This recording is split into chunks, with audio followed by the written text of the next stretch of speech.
گواہی دی، ان کو مرء الصالح قرار دیا، حضور علیہ الصلوۃ والسلام نے ان کو لشکر کا سپہ سالار مقرر کیا، اور ایک بہت بڑے جلیل القدر صحابی ہیں۔ صحابی تو ہمارے اہل سنت و جماعت کے عقیدے کے اندر کسی صحابی کی کوئی ذاتی فضیلت میں اگر کوئی ایک بھی حدیث اور روایت نہ ہو، صرف مرتبہ صحابیت کا اور رتبہ صحابیت کا اسے ملا ہو، تو اس صحابی کی تعظیم اور ادب و احترام کرنا ہمارے اوپر فرض ہے۔ ہمارا اہل سنت و جماعت کا عقیدہ ہے احادیث کی روشنی میں، قرآن مجید کی روشنی میں، کیونکہ نبی پاک صلی اللہ علیہ وآلہ وسلم نے صحابہ کی تعظیم اور ان کا ادب و احترام کرنے کا حکم دیا، صحابہ کے بارے میں سب و شتم کرنے سے حضور نے منع فرمایا۔ صحیح بخاری اور صحیح مسلم میں متفق علیہ حدیث ہے، حضرت ابو ہریرہ رضی اللہ تعالیٰ حدیث کے راوی ہیں کہ رسول اللہ صلی اللہ علیہ وآلہ وسلم نے فرمایا لا تسبوا احدا من اصحابی، صحیح مسلم کے الفاظ ہیں کہ میرے کسی بھی صحابی کو برا مت کہو۔ تم احد پہاڑ کی مثل اللہ رب العزت کی راہ میں سونا خیرات کرو تو میرے ایک صحابی کے مد یا نصف مد تک نہیں پہنچ سکتا۔ اسی طرح المعجم الکبیر للطبرانی میں امام ابو القاسم سلیمان ابن احمد طبرانی سیدنا عبداللہ ابن مسعود رضی اللہ تعالیٰ عنہ سے حدیث لے کے حافظ ابن حجر اسقلانی نے فتح الباری میں اس کی سند کو حسن کہا ہے۔ نبی پاک علیہ الصلوۃ والسلام نے فرمایا اذا ذکر اصحابی فامسکوا، جب میرے صحابہ کا ذکر کیا جائے تو اپنی زبانوں کو بند رکھو، یعنی زبانوں کو روک کے رکھو، میرے صحابہ کے بارے میں طعن و تشنیع نہ کرو، ان پر تنقید نہ کرو۔ اور جامع ترمذی میں امام ترمذی حدیث لے کے، اور امام ترمذی نے اس کو حسن کہا، اور امام احمد ابن حنبل فضائل الصحابہ میں پہلے 4 طرق نمبر 1 2 3 4 طرق پہلے امام احمد بن حنبل لے کے ہیں کہ رسول اللہ صلی اللہ علیہ وآلہ وسلم نے فرمایا میرے صحابہ کے بارے میں اللہ سے ڈر کے رہنا، لا تتخذوہم غرضا بعدی، میرے بعد میرے صحابہ کو طعن و تشنیع کا نشانہ مت بنا لینا۔ فمن احبہم فبحبی احبہم، جس نے ان سے محبت کی اس نے میری وجہ سے محبت کی، من ابغضہم فببغضی ابغضہم، جس نے ان سے بغض رکھا اس نے میری وجہ سے بغض رکھا، من آذاہم فقد آذانی، جس نے ان کو اذیت دی اس نے مجھے اذیت دی، اور من آذانی فقد آذ اللہ، جس نے مجھے اذیت دی اس نے اللہ کو اذیت دی، اور جس نے اللہ کو اذیت دی اللہ رب العزت اس کی گرفت فرمائے گا۔ تو ان حدیث کے مطابق صحابہ کرام علیہم رضوان کے بارے میں کسی قسم کا نازیبہ کلمہ کہنے کی کسی کو اجازت نہیں ہے۔ یہی وجہ کہ ہمارے اکابر علماء محدثین فقہا اور ائمہ دین نے اپنی کتب عقائد کے اندر باقاعدہ طور پہ اس بات کو بیان کیا۔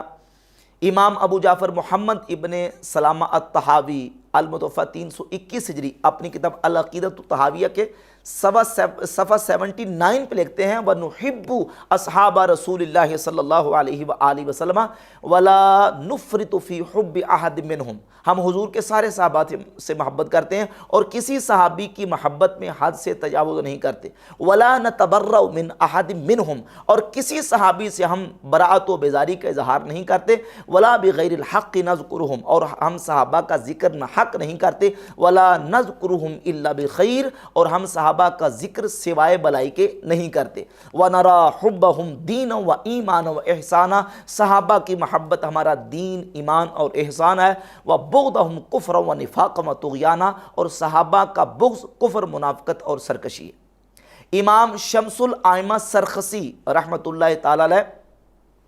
اپنی کتاب اصول السرخسی جلد نمبر 2 صفحہ نمبر 133 پہ آپ فرماتے ہیں وَالشَّرِيَّةُ إِنَّمَا بَلَغَتْنَا بِنَقْلِهِمْ، شریعت ہم تک صحابہ کے نقل کرنے سے پہنچی ہے، فَمَن طَعَنَ فِيهِمْ فَهُوَ مُلْحِدٌ مُنَابِذٌ لِلْإِسْلَامِ دَوَاؤُهُ السَّيْفُ إِن لَّمْ يَتُبْ، فرماتے ہیں جو صحابہ میں طعن کرے گا، ان پہ سب و شتم کرنے والا، طعن و تشنیع کرنے والا، وہ ملحد ہے، وہ اسلام کو اپنی پیٹھ کے پیچھے پھینکنے والا ہے، اس کی دوائی حاکم کی تلوار ہے، إِن لَّمْ يَتُبْ، اگر وہ توبہ نہیں کرتا، اگر اس نے توبہ نہیں کی تو اس کی دوائی حاکم کی تلوار ہے۔ امام مالک رحمۃ اللہ تعالی کا قول قاضی ایاز مالکی نے الشفاء بتعریف حقوق المصطفیٰ صلی اللہ علیہ وآلہ وسلم کی جلد نمبر 2 صفحہ نمبر 295 پہ لکھا، امام مالک فرماتے من شاتما احد من اصحاب النبی صلی اللہ علیہ وآلہ وسلم ابا بکر او عمر او عثمان او معاویہ او عمرو بن العاص، جس نے نبی کریم علیہ السلام کے صحابہ میں سے کسی صحابی پہ سب و شتم کیا،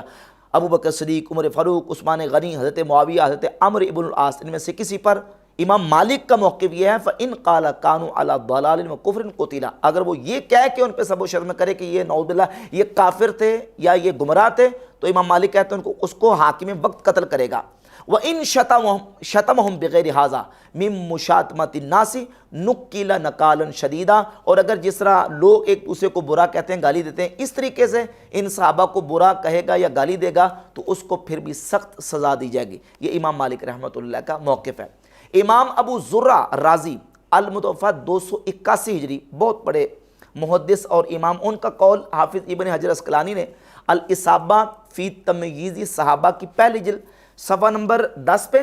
اور خطیب بغدادی نے الکفایہ فی علم روایہ کی جلد ایک اس کی جلد ہے، اس کے صفحہ 48 پہ ذکر کیا۔ امام ابو زرع رازی المتوفی 281 ہجری فرماتے ہیں اذا رأیت الرجل ينتقص احد من اصحاب رسول اللہ صلی اللہ علیہ وآلہ وسلم، اگر تو کسی کو دیکھے کہ کوئی شخص اصحاب رسول کو نعوذ باللہ تعالیٰ ان کی تنقیص کرتا ہے، فَعْلَمْ أَنَّهُ زِندِيق، تو جان لے کہ وہ زندیق ہے۔ وَذَلِكَ أَنَّ الرَّسُولَ صلی اللہ علیہ وآلہ وسلم عِنْدَنَا حَقٌّ وَالْقُرْآنُ حَقٌّ وَإِنَّمَا أَدَّى إِلَيْنَا هَذَا الْقُرْآنَ وَالسُّنَنَ أَصْحَابُ رسول اللہ صلی اللہ علیہ وآلہ وسلم، یہ قرآن یہ سنت ہم تک صحابہ نے پہنچائی ہے، رسول حق ہے، قرآن حق ہے، اور قرآن اور سنت ہم تک صحابہ کے ذریعے سے پہنچا۔ وَإِنَّمَا يُرِيدُونَ أَن يُجَرِّحُوا شُهُودَنَا، یہ لوگ صحابہ پہ جرح کرنے والے اور تنقید کرنے والے اور سب و شتم کرنے والے یہ چاہتے ہیں کہ ہمارے گواہوں پر جرح کریں،